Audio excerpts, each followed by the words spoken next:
Hello mga kasari, kumusta po ang lahat ngayon po ay araw ng Biyernes. Time check po tayo ay 11:15 AM. Ayan, umaga pa naman po. Magtatanghali na nga po, magla-lunch time na. Kumusta po ang lahat? Nakaluto na po ba ang lahat? Ayun naman po, ang ulam po natin ay nakabili po tayo ng isda na tilapia. Ayan, nagprito po tayo ng isda na tilapia. Tapos, kumusta po kayo?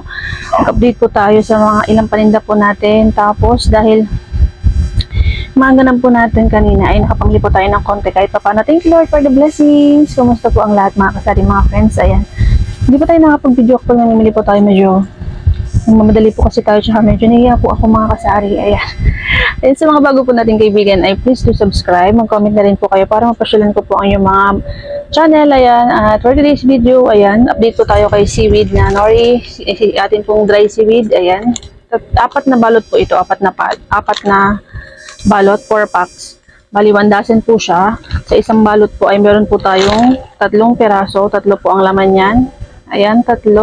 At bawat isa po niya ay may expiration date po siya dito banda sa bandang taas. At all goods na all goods po siya. At nakakatuwa nga po dahil yan na lang po yan. 1 dozen po yan, 12 pieces. At 3 na lang po yung natitira natin. At ngayon nga po ay ng Biyernes, November 21, 2025.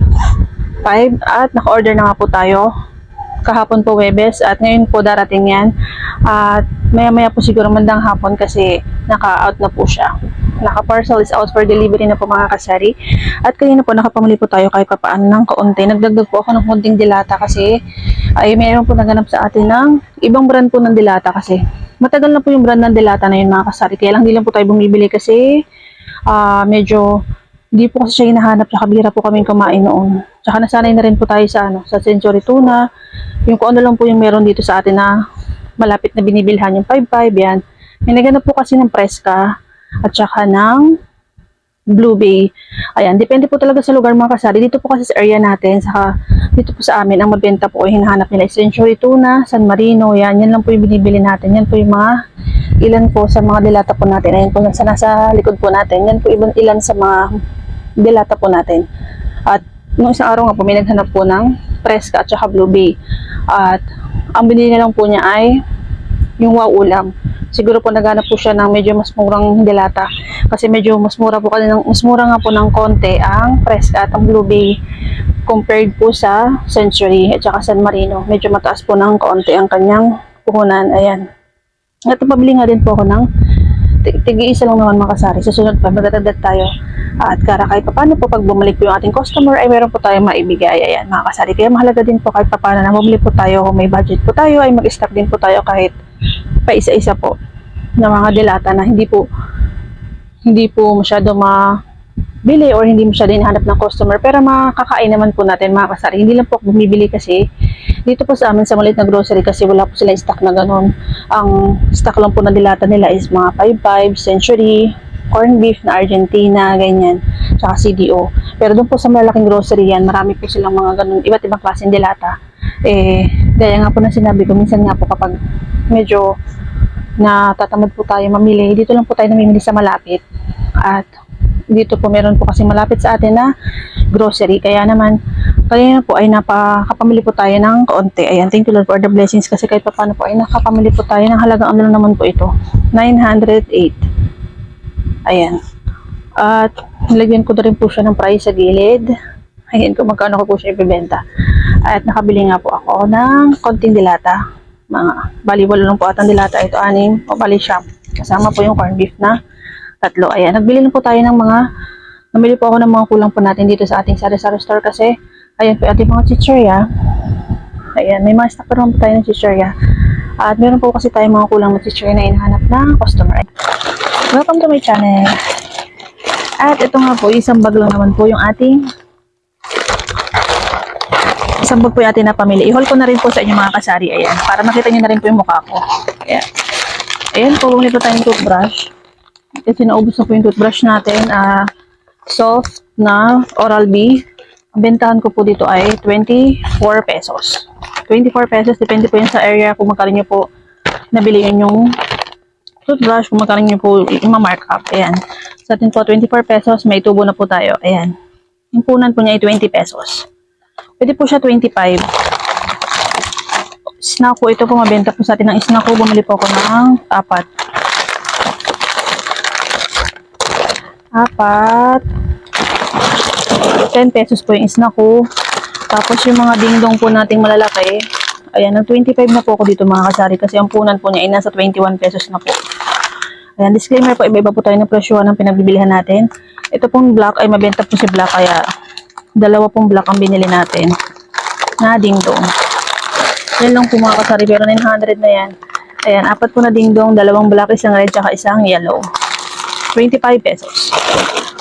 Sampak na prutos, pagpisa pa rin pa tayo sa prutos na candy kasi may tubo pa rin po tayo dito. Tapos ito po, isang tie na Eden. Ang punan po niya ay 16.50. 20 na po ang benta ko dito mga kasari, 20 pesos. Ayan. Eden na sachet. Si Hi-Ho, 18 pesos yung malaki po ito. Tapos tatlong kasalo pack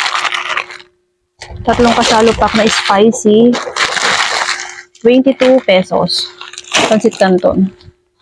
Tapos large diaper, kasi naubos na po yung large natin. Mabenta po ang diaper dito sa atin. At Platops, ang benta ko po dito ay 5 piso. Pero baka iba ko na lang po siya ng 2 isa, para mas mabilis po maubos. 3 po kasi pag isa. Pero pwede po 2 isa. May tubo pa rin po tayo pag 2 piso po ang isa. Ang isang pack po ay 50 pesos. So pag 2 piso po natin siya binenta, meron po tayong 10 pesos na tubo, 50. 30 po ang laman niya sa isang balot, 30 pieces. Pag 2 piso, so 60 pesos, may tubo po tayong 10 pesos. Tapos ito po, nakasave po tayo dito ng 7 pesos. Ang tatlo po nito ay 98 pesos. 98 po tatlo. Ang retail po nito ay 36 pesos. Binibenta ko po siya ng 40 pesos. 40 pesos po ang benta natin sa corned beef. Pero pwede po 39, 10%. 36, 37, 39, teres lang. Pero 40 pesos po, pwede po ito sa 40 pesos. Depende po yun kung magkano nyo po siya gusto i-benta. Tapos si Fresca dahil hindi rin hulog. Dahil may naganap na po sa atin ng Fresca. Ito pong mga ito ay, ito mas mura po si apretada. 26, ang benta ko po ay 30 pesos.